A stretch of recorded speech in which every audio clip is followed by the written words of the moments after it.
మీకు తెలుసా మనం నిత్యం కొలిచే గ్రామ దేవతల పేర్ల వెనుక దాగి ఉన్న లోతైన అర్థాలు ఏంటో? ప్రతి పేరు వెనుక ఒక చరిత్ర, పరమార్థం దాగి ఉంది. అవేంటో ఇప్పుడు ఈ వీడియోలో తెలుసుకుందాం. అయితే మీ ఊరి గ్రామ దేవత పేరేంటో కామెంట్ చేయండి. పోలేరమ్మ.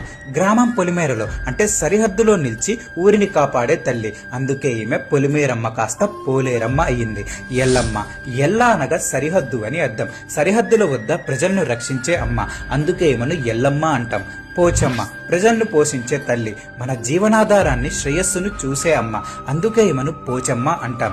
కట్టమైసమ్మ. మన జీవన కాలాన్ని అనగా కట్టని కాపాడి ఆయురారోగ్యాలను ప్రసాదించే శక్తి స్వరూపుని. అందుకే ఈమె కట్టమైసమ్మ అయ్యింది. తలుపులమ్మ. భక్తుల తలుపులు అనగా కోరికలు తెలుసుకొని వాటిని నెరవేర్చే దైవం. అందుకే ఈమెను తలుపులమ్మ అని పిలుస్తాం.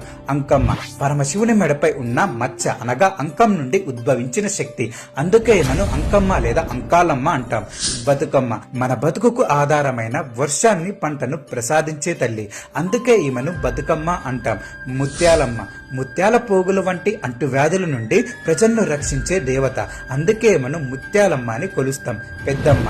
గ్రామ దేవతలందరిలోకెల్లా ముఖ్యమైన పెద్దదైన దేవత. అందుకే ఈమెను పెద్దమ్మ అని పిలుస్తాం. మన గ్రామ దేవతలు కేవలం విగ్రహాలు మాత్రమే కారు, మన సంస్కృతి, నమ్మకాలకు ప్రతీకలు. గ్రామాన్ని, ప్రజలను కంటికి రెప్పలా కాపాడే శక్తి స్వరూపాలు. ఈ అమ్మవార్లందరూ ఎల్లప్పుడూ మనకు తోడుగా నిలుస్తారు. అయితే ఈ వీడియోలో ఈ అమ్మవారి పేరైనా మిస్ అయి ఉంటే ఆ పేరును, దాని అర్థాన్ని కామెంట్ చేయండి.